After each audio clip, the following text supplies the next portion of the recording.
오래된 한국 드라마 중에 질투라는 드라마가 있었습니다. 90년대 아마 안 보신 분이 거의 안 계실 정도로 유명했던 드라마인데요. 그 내용은 자세히 기억나지 않지만 드라마의 주제곡이 지금도 기억이 납니다. 노래가 이렇게 시작합니다. 넌 대체 누굴 보고 있는 거야? 내가 지금 여기 눈앞에 서 있는데. 가운데 생략하고요. 많은 것을 바라지 않아. 그저 사랑의 눈빛이 필요할 뿐이야. 나의 마음 전하려 해도 너의 눈동자는 다른 말을 하고 있잖아. 벌써 머릿속에서 노래를 따라하고 계시는 분들이 계실지 모르겠습니다. 자신이 눈앞에 있음에도 불구하고 상대방이 따뜻한 사랑의 시선도 주지 않고 다른 생각을 하는 것 같아서 속상한 그 질투의 마음이 그대로 담겨 있는 노래입니다. 여러분은 질투가 있으신 편입니까? 없으신 편입니까? 사실 이 질투는 모든 사람들이 보편적으로 가지고 있는 감정입니다. 좀 전에 보신 노래 가사대로 질투는 우리가 무언가를 빼앗긴다 싶을 때 가지게 되는 불편한 감정입니다. 내가 이미 가지고 있는 것을 빼앗기거나 내가 차지해야 될 그 무엇을 다른 사람이 가져갈 때 느끼는 부정적인 감정이 바로 질투입니다. 일반적으로 여성들에게 더 많은 감정으로 여겨지고 있지만 사실 남성도 그렇게 다르지는 않은 것 같습니다. 내 남편이 딴 여자 쳐다볼 때 열받으면 그게 질투이지만 동시에 내 아내가 TV를 보다가 남자 배우 잘생겼다고 좋아할 때 저 사람이 왜 저러나 싶으면 그것도 역시 질투입니다. 그런데 이 질투는 힘입니다. 그것은 내가 가진 것을 빼앗기지 않으려는 힘이고 빼앗긴 것을 도로 찾으려는 힘이고 또 내 몫이다 싶은 것을 반드시 차지하려는 힘입니다. 그래서 질투는 그 대상에 따라서 좋은 힘이 될 수도 있고 나쁜 힘이 될 수도 있습니다. 긍정적이고 바람직한 대상에 대한 질투는 우리를 건전하고 현명하게 만들어주지만 부정적이고 바람직하지 못한 대상에 대한 질투는 우리를 파괴적이고 어리석게 만듭니다. 쉽게 말하자면 쓸데있는 것에 대한 질투는 우리에게 도움이 되는 힘이고 쓸데없는 일에 대한 질투는 우리에게 전혀 도움이 되지 않고 도리어 해로운 힘이라는 뜻입니다. 오늘 본문에 나오는 종교 지도자들은 후자에 해당하는 질투를 보이고 있습니다. 부정적이고 쓸데없는 것에 대한 질투 때문에 그들은 파괴적이고 어리석은 모습을 보이고 있습니다. 그 질투의 힘 때문에 초대교회에 어떤 일이 일어났는지 함께 살펴보도록 하겠습니다. 오늘 우리가 읽은 본문은 초대교회가 위기를 딛고 다시 한번 성장하는 과정에서 일어난 이야기입니다. 공회의 외부적인 도전과 거짓 헌금으로 촉발된 내부적인 문제에도 불구하고 교회가 여전히 거룩성을 잃지 않았고 도리어 더 많은 사람들이 예수님을 믿으면서 교회는 큰 무리를 이루게 되었습니다. 또 많은 병자들이 고침을 받는 이적도 계속 일어났습니다.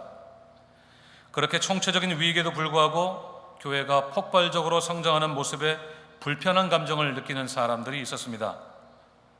대제사장과 사두개인의 무리가 바로 그들인데요. 17절에서 누가는 그들의 마음에 시기가 가득해서 일어났다고 당시의 상황을 설명하고 있습니다. 질투의 힘이 그들을 움직이기 시작했다는 것입니다. 그 질투의 힘으로 그들이 한 일은 사도들을 붙잡아서 옥에 가두는 일이었습니다. 더 이상 그들이 복음을 전하지 못하도록 자신이 가진 파워를 이용해서 그들을 교회로부터 분리시킨 것입니다. 질투의 힘이 물리적인 방법으로 사도들의 손과 발을 묶고 입을 막는 데 사용된 것입니다. 왜 그렇게 그들은 질투의 마음으로 가득 찼을까요? 무언가를 빼앗기기 싫은 마음 때문입니다. 자신들이 그동안 누리던 정치적인 기득권, 종교적인 권위, 그리고 사람들의 관심과 존경을 빼앗기기 싫은 마음이 그들을 불편하게 만들었습니다. 자신들과 자신들의 종교로 몰려들었어야 될 사람들이 사도들에게 몰려가고 그들의 가르침을 들으면서 큰 무리를 이루는 것을 보고 그들은 마음의 시기심이 가득 차게 된 것입니다. 그들은 리더의 자리를 빼앗기기 싫었던 것입니다. 여러분, 그들의 시기심이 좋은 시기심입니까? 나쁜 시기심입니까? 나쁜 시기심입니다. 그들이 지키려고 했던 것은 하나님에 관한 것이 아니라 바로 자신에 관한 것이었습니다. 하나님 나라와 그의 영광을 위한 열정이 아니라 자신이 그동안 누리고 즐겨왔던 것들을 빼앗기지 않으려는 욕심 때문에 그들은 예루살렘에서 새로운 리더로 급부상하고 있는 사도들에 대해서 큰 시기심을 가졌던 것입니다. 그래서 그들은 사도들을 붙잡아서 옥에 집어넣어 버렸던 것이죠. 그렇게 옥에 갇힌 사도들에게 놀라운 일이 일어났습니다. 주의 사자가 옥문을 열고 그들을 한밤중에 끌어낸 것입니다. 여기서 이 주의 사자는 천사로 볼 수도 있지만 하나님 그분 자신으로 보는 것이 보편적인 해석입니다. 하나님이 직접 그곳에 나타나셔서 초자연적인 능력으로 옥문을 여시고 간수들이 멀쩡히 지키고 있음에도 불구하고 사도들을 감옥 밖으로 끌어냈던 것입니다. 이 19절에서 끌어내어라는 말은 원어적으로 속박과 고통에서 구원해낸다는 뜻인데요, 본인의 의지와 상관없이 외부적인 힘에 의해서 강권적으로 이끌어냄을 당한다는 뜻입니다. 그러니까 하나님께서 직접 그 현장에 가셔서 감옥에 갇혀 고통당하는 사도들을 구원해 내셨다는 뜻입니다. 사도들의 능력이나 의지가 아니라 하나님께서 당신의 의지와 능력으로 그들을 구원하셨다는 뜻입니다. 사랑하는 여러분, 우리가 받은 구원이 바로 그것입니다. 죄의 감옥에 갇혀서 고통당하던 우리들을 우리 하나님께서 친히 찾아오셔서 끌어내어 주셨습니다. 우리의 힘으로는 결코 벗어버릴 수 없었던 견고한 죄의 결박을 하나님께서 친히 끊어주셨고 닫힌 옥문을 활짝 여셔서 우리를 자유케 해주셨습니다. 사탄의 쫄개들이 우리를 안 보내주려고 옥문을 굳게 지키고 있었지만 우리 하나님께서 초자연적인 능력으로 우리를 끌어내 주신 것입니다. 우리의 의지로 된 것도 아니고 우리의 힘으로 된 것도 아닙니다. 오직 죄에서 우리를 자유케 하시는 하나님의 아들 예수 그리스도의 보혈의 능력으로 우리는 구원받을 수 있었습니다. 오늘 우리가 누리는 영적인 자유는 오직 하나님께서 우리에게 친히 찾아오셔서 우리를 죄의 감옥에서 끌어내주지 않으셨다면 결코 누릴 수 없었던 최고의 특권인 것입니다. 상한 몸과 마음을 고치시고 옥문을 활짝 여시는 예수님의 능력으로 구원받은 우리의 삶이 언제나 감사와 찬송으로 채워질 수 있기를 바랍니다. 죄에서 자유케 되지 않았다면 결코 부를 수 없었던 구원의 새 노래가 우리의 입술에 가득하고 그 기쁨으로 모든 삶의 고난과 역경을 넉넉히 이기고 승리하는 우리 모두가 되기를 간절히 소원합니다. 그 구원의 기쁨을 인해서 참된 자유를 만끽하는 우리 모두가 될 수 있기를 주님의 이름으로 축원드립니다. 사도들을 옥에서 끌어낸 주의 사자는 그들에게 사명을 주었습니다. 20절을 같이 읽겠습니다.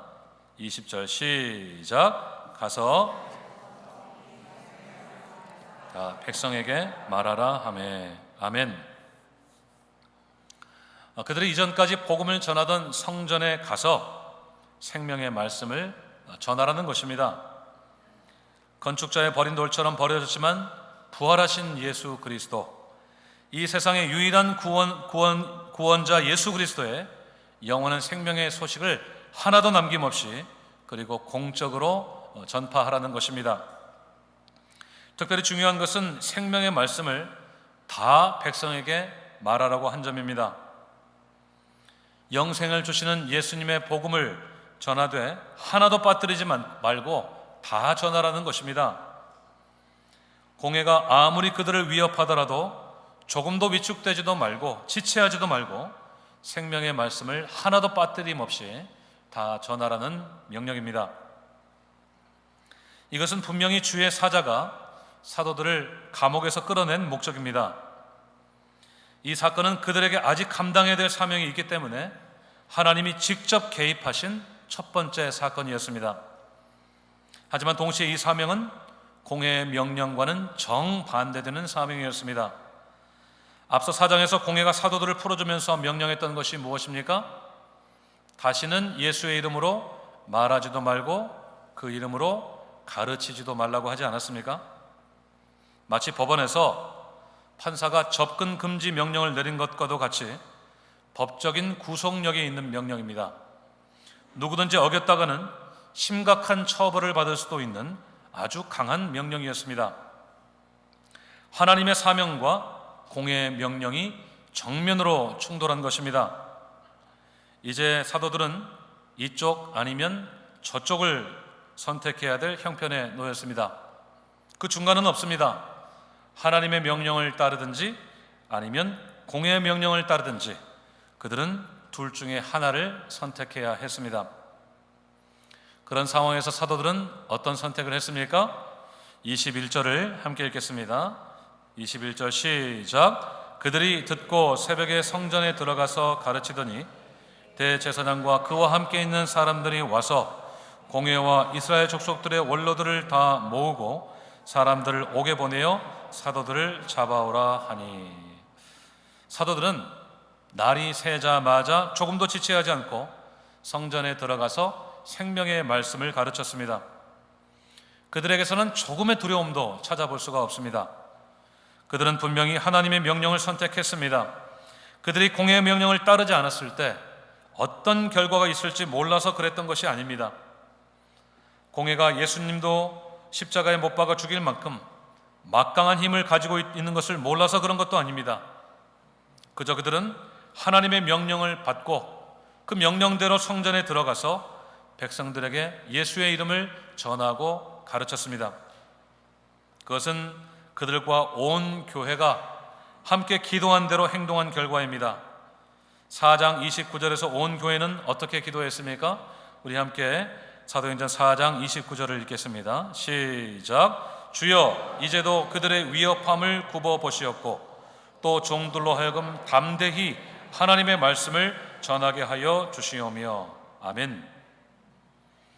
공회의 위협을 받고 풀려난 베드로와 요한이 온 교회와 더불어서 드렸던 간절한 기도였습니다.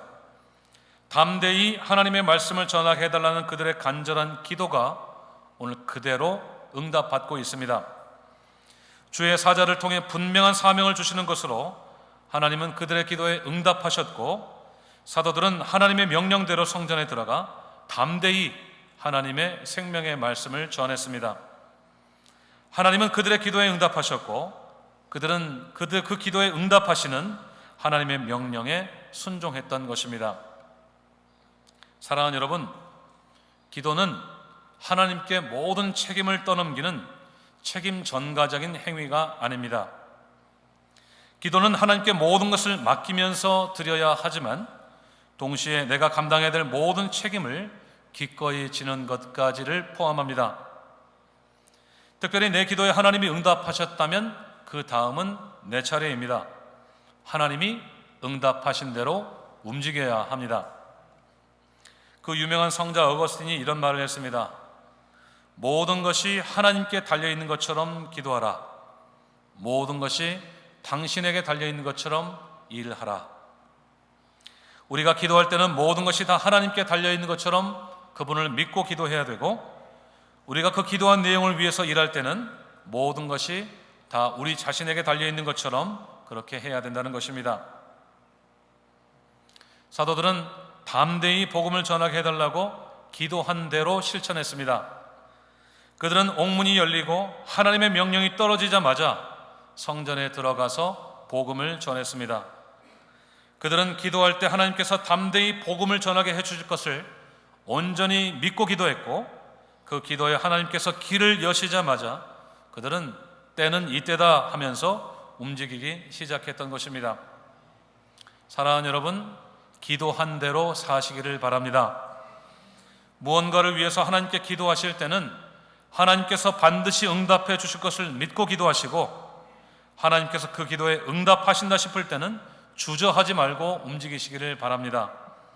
심지어 아직 하나님의 응답이 있기 전이라도 내가 할 수 있는 일은 기도하는 중에 먼저 하실 수 있기를 바랍니다.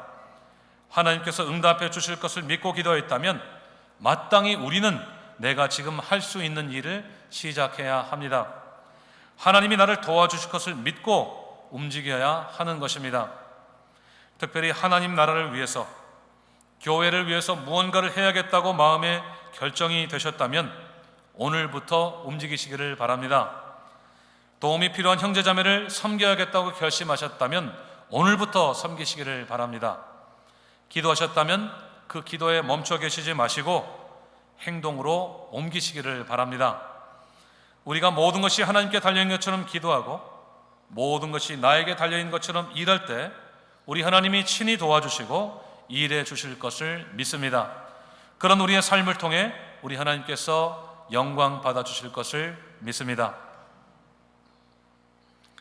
그렇게 사도들이 성전에 들어가서 복음을 전할 때 한쪽에서는 웃지 못할 일이 일어나고 있었습니다.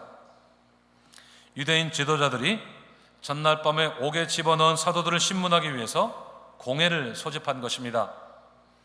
그래서 그들은 사람들을 감옥에 보냈는데 그 사람들은 허탕을 치고 말았습니다.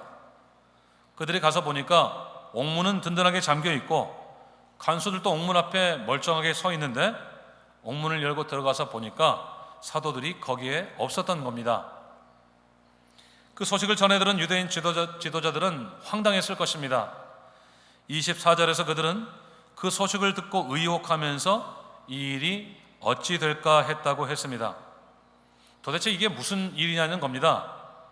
분명히 전날 밤에 견고한 그 감옥에 집어넣은 사람들이 거기에 없으니 그들은 앞으로 무슨 일이 일어날지 불길한 생각이 들기 시작했던 것입니다. 그렇게 당황하고 있던 그들에게 소식이 하나 들려왔습니다. 사도들이 성전에 서서 백성을 가르치고 있다는 소식이었습니다. 그들은 더 황당했을 것입니다. 감옥에 있어야 될 사람들이 성전에 서 있으니 말입니다. 게다가 그들이 금한 일들을 사도들이 하고 있으니 그들은 즉각적으로 사람을 보내서 사도들을 다시 잡아들였습니다.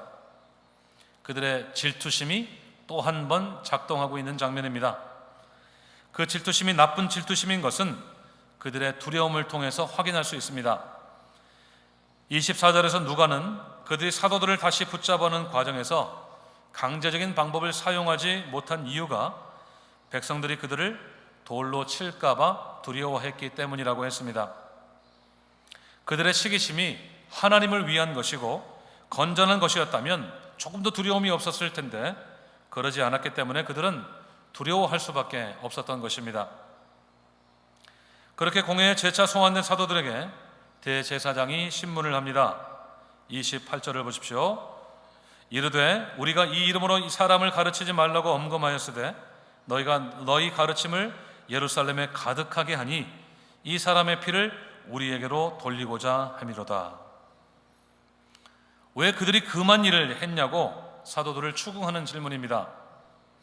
예수 이름으로 말하지도 말고 가르치지도 말라고 한 이 법원의 명령을 왜 어겨서 그 가르침을 예루살렘에 가득하게 했냐는 것입니다. 저는 여기서 묘한 통쾌함을 느꼈습니다. 대제사장이 자기 입으로 예루살렘에 복음이 충만해졌다는 것을 공식적으로 시인했기 때문입니다. 사도들이 공회의 위협에도 불구하고 수많은 사람들에게 전한 복음이 예루살렘을 정복했다는 사실을 산헤드린의 수장격인 대제사장이 공식 성명으로 발표한 것이나 다름이 없는 일이었습니다. 이 대제사장은 가야바로 추정되는 인물입니다. 예수님의 십자가형을 주도했던 인물이 이제는 예수님의 복음이 예루살렘을 다 덮었다고 인정하는 아이러니한 일이 벌어진 것입니다. 주석가 슈나벨은 이 부분을 이렇게 설명했습니다. 대제사장은 자기도 모르는 사이에 12사도가 예루살렘에서 벌인 성공적인 사역의 증인이 되고 만다. 대제사장은 자신이 사도들의 불복종을 기소한다고 생각했지만 실은 예루살렘을 정복한 예수의 복음의 증인 노릇을 하고 있었던 것입니다. 이 얼마나 통쾌한 일입니까? 하지만 제사장은 여전히 피고석에 있는 사도들을 몰아붙이면서 추가적인 기소 사유를 밝힙니다. 그들의 가르침은 예수님의 피를 자신들에게 돌리려는 행위였다는 것입니다. 이게 무슨 말입니까? 예수님이 십자가형을 당한 책임을 예수님 자신이 아니라 유대인 지도자들인 자신에게 돌린다는 뜻입니다. 그러니까 법정에서 합법적으로 내린 판결에 대해서 사도들이 그 판결 잘못됐다고, 판사들 잘못이라고 했다는 것입니다. 이것은 그들의 법정 모독죄를 추가로 기소한 것입니다. 하지만 실제로 이 모든 것은 사실이었기 때문에 사도들은 변명할 여지가 거의 없었습니다.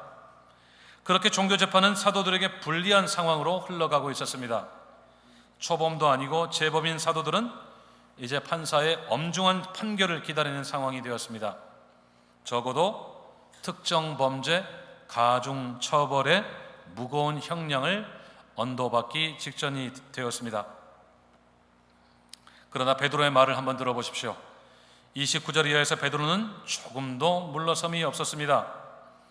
그의 변론은 무죄를 주장하거나 형량을 좀 줄여보겠다는 시도와는 거리가 멀어도 한참 멀어 보입니다. 베드로는 사도들을 대표해서 사람보다 하나님께 순종하는 것이 마땅하다고 했습니다. 예수님을 죽이고 자기들의 임의대로 만들어 놓은 메시아를 기다리는 영적인 모순에 빠진 자들이 자기들의 마음대로 정해놓은 규칙을 자기는 따르지 않겠다는 것입니다. 그들은 오직 하나님께만 순종하겠다는 것입니다. 다시 말하자면 그들은 세상 법정이 아니라 하늘나라 최고 법정의 판사이신 하나님의 판결에 따르겠다는 것입니다. 처음부터 강하고 분명한 베드로의 태도가 너무나 멋있습니다. 재판받으시는 예수님을 지척에 두고 3번이나 그분을 부인했던 베드로의 모습은 온데간데 없이 사라져버렸습니다. 베드로는 오히려 그들을 역기소하고 있습니다. 30절입니다. 그들이 나무에 달아 죽인 예수를 우리 조상의 하나님이 살리셨다고 했습니다. 사도들에게 우리 조상은 곧 유대 지도자들의 조상과 같은 사람들이 아니겠습니까? 아브라함, 이삭, 야곱 모두에게 같은 조상입니다. 그들이 죽인 예수를 그들 모두의 조상 하나님이 친히 살리셨다는 것입니다. 31절은 그 하나님이 예수님을 다시 살리셔서 그분의 오른손으로 높여서 임금과 구주를 삼으셨다고 했고, 그 목적은 이스라엘에게 회개함과 죄 사함을 주시려는 것이라고 선포하고 있습니다. 공회가 자신들이 가진 공권력을 총동원해서 예수님을 낮을 대로 낮은 위치로 끌어내리고 그분을 무덤으로까지 내려가게 만들었지만, 하나님은 그 예수님을 죽음에서 일으키시고 가장 높은 위치로 높여주셔서 하나님 나라의 왕으로서 다스리게 하시고 메시아로서 이스라엘이 회개하고 죄 사함을 받게 하셨다는 것입니다. 32절에서 베드로는 바로 그 일에 자신들의 증인이고 동시에 성령도 증인이시라고 했습니다. 여러분, 이 베드로의 설교가 어떻게 들리십니까? 또 한번 통쾌하지 않습니까? 사람이 제 아무리 예수님을 낮추기 위해서 짓밟고 죽이기까지 했지만 하나님이 예수님을 높이셔서 온 세상을 다스리는 왕이 되게 하시고 구원자가 되게 하셨다는 것. 그래서 예수님을 믿고 회개하는 모든 사람은 누구도 예외 없이 죄 사함 받고 구원받는다는 것. 이것이야말로 복음이 아니고 무엇이겠습니까? 결국 대제사장은 베드로에게 복음의 진수를 설교할 수 있는 장을 마련해 준 셈이 되었습니다. 그날 베드로와 사도들이 피고석에 서 있던 법정은 복음 중에 복음을 선포하는 강대상이 되어버리고 말았던 것입니다. 여러분, 이 베드로의 용기가 어디에서 왔을까요? 공회에 한 번 기소되었던 죄목으로 또다시 기소를 당했을 때 베드로는 재판 결과가 어떨 것이라고 충분히 예상을 했을 텐데도 불구하고 이렇게 복음의 통쾌한 역전성을 거두올 수 있었던 이 용기는 도대체 어디서 온 것일까요? 이야기를 계속 보십시오. 33절에서 공회는 베드로의 말을 듣고 크게 분노하면서 사도들을 죽이려고 했습니다. 그들의 질투심이 극에 달한 상황입니다. 사도들이 잘못했다고, 이제는 예수 이름으로 전하진 않겠다고, 가르치지도 않겠다고 해도 모자란 판에 오히려 그들을 역기소하면서 복음을 전하는 사도들에 대한 공회의 극한의 질투심은 사형이라고 하는 극형을 부추기고 있었습니다. 하지만 지혜자여 존경받는 스승 가말리엘의 중재로 사도들은 죽음을 면할 수 있었습니다. 과거의 실패로 돌아갔던 반역의 사례들을 근거로 사도들을 놓아주자는 그의 조언을 공회가 그대로 인용하면서 사도들을 심하게 채찍질한 뒤에 그들을 풀어주었습니다. 여러분, 이 당시의 채찍질은 신명기 25장의 근거에서 40의 한 대 감한매, 그러니까 한 번에 39대까지 때릴 수 있는 매였습니다.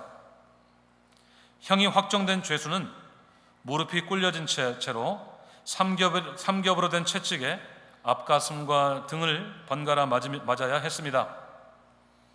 두꺼운 가죽에 날카로운 쇠나 가시가 박힌 채찍으로 온 몸을 얻어맞는 그들의 모습은 채찍에 맞으신 예수님의 모습을 연상하게 합니다. 그들은 얼마나 고통스러웠을까요? 하지만 그들의 모습은 우리의 예상과는 전혀 다릅니다. 41절 말씀을 함께 읽겠습니다. 시작. 사도들은 그 이름을 위하여 능욕받는 일에 합당한 자로 여기심을 기뻐하면서 공회 앞을 떠나니라. 아멘. 자신들이 당한 능욕을 오히려 기뻐했다고 했습니다. 예수님이 복을 위해 당한 그 능욕을 자신도 받았다는 것이 영광스럽게 여겨졌다는 것입니다. 그래서 그들은 기뻐하면서 공회를 떠났던 것입니다. 채찍질에 온몸이 만신창이가 되어서 걸음도 제대로 못 걸었겠지만 그들은 기뻐했습니다. 매질에 찢겨진 옷에 피와 땀이 범벅이 되었겠지만 그래도 그들은 기뻐했습니다. 아마도 그런 그들의 얼굴에는 승리자의 환한 미소가 가득했을 것입니다. 도대체 이 승리가 어디에서 왔을까요? 최고 권력기관의 무시무시한 협박에도 하나님 말씀만 순종하겠다는 그 용기가 어디에서 왔을까요? 죽음의 문턱에 이를 만큼 두들겨 맞아도 여전히 기뻐하는 이 불굴의 정신은 어디에서 왔을까요? 그것은 바로 질투에서 왔습니다. 그것은 어떤 질투일까요? 하나님의 나라를 결코 빼앗기지 않으려는 질투입니다. 하나님 나라를 세우기 위해 전파한 그 복음을 결코 빼앗기지 않으려는 질투였습니다. 예수님이 맡기신 복음의 증인의 사명을 결코 빼앗기지 않으려는 질투입니다. 그 질투 때문에 베드로는 공회의 말을 안 듣겠다고 선언했던 겁니다. 복음 전파의 사명을 빼앗아가려는 공회의 거대한 힘에 그가 당당히 맞선 것은 바로 그 거룩한 질투 때문입니다. 죽을지언정 증인의 사명을 빼앗기지 않으려는 질투의 마음이 베드로에게는 공회보다 더 큰 힘이었던 것입니다. 심하게 매질을 당하고 풀려난 사도들이 오히려 기뻐했던 것도 그 질투의 힘 때문이었습니다. 질투는 빼앗겼던 것을 다시 찾기 전에는 계속 불편한 마음이 아닙니까? 감옥에 붙잡혀 일시적으로 빼앗겼던 복음의 증인의 사명을 다시 되찾았기 때문에 사도들은 기뻐할 수밖에 없었던 것입니다. 무시무시한 채찍에 온몸이 만신창이가 되면서도 그들이 기뻐했던 것은 다시 복음을 전할 수 있게 되었다는 단 한 가지의 이유 때문이었습니다. 그들의 그 거룩한 질투의 힘이 살인적인 채찍의 힘보다 훨씬 더 강했던 것입니다. 사랑하는 여러분, 여러분은 어떤 질투를 가지고 계십니까? 여러분이 지금까지 살아오신 인생은 여러분이 가진 질투의 결과물이라고 해도 결코 과언이 아닙니다. 여러분은 무엇을 빼앗기지 않으려고 하셨습니까? 무엇을 빼앗겼을 때 마음이 불편하셨고 무엇을 되찾았을 때 기쁨이 회복되셨습니까? 여러분의 궁극적인 질투의 대상은 무엇입니까? 우리 모두의 질투의 대상이 오직 복음이 될 수 있기를 간절히 소원합니다. 예수님의 십자가 복음으로만 세워지는 하나님의 나라가 우리의 유일한 질투의 대상이 될 수 있기를 바랍니다. 하나님 나라를 위해 받은 증인의 사명이 우리의 질투의 대상이 될 수 있기를 간절히 소원합니다. 잠깐 있다가 사라질 것들이 아니라 영원히 없어지지 않을 것을 질투의 대상으로 여기시기를 바랍니다. 이 세상이 지나가면 다 없어질 부와 명예, 기득권, 사람들의 관심과 인정, 성공, 그리고 그 힘을 질투의 대상으로 삼지 마시고 영원히 썩지 않고 시들지 않을 하나님의 나라, 그 나라를 세우고 확장시키는 복음을 질투의 대상으로 삼으시기를 바랍니다. 복음의 증인의 삶을 사탄에게 빼앗겼을 때 참지 못하고 질투하는 우리 모두가 될 수 있기를 간절히 바랍니다. 그 질투 때문에 당당하게 베드로처럼, 사도들처럼 나는 하나님의 말씀만 순종하겠다고 마귀를 당당하고 떳떳하게 물리칠 수 있는 하나님의 나라 백성들이 될 수 있기를 간절히 소원합니다. 질투는 증인에게 반드시 필요한 힘입니다. 하나님의 강권적인 역사로 구원받은 하나님의 백성으로서 그 거룩한 질투의 힘으로 베드로와 그 모든 사도들처럼 담대하게 복음의 증인으로 살아갈 때에 기뻐하며 통쾌한 승리를 노래하는 우리 모두가 될 수 있기를 주님의 이름으로 축원드립니다. 기도하겠습니다.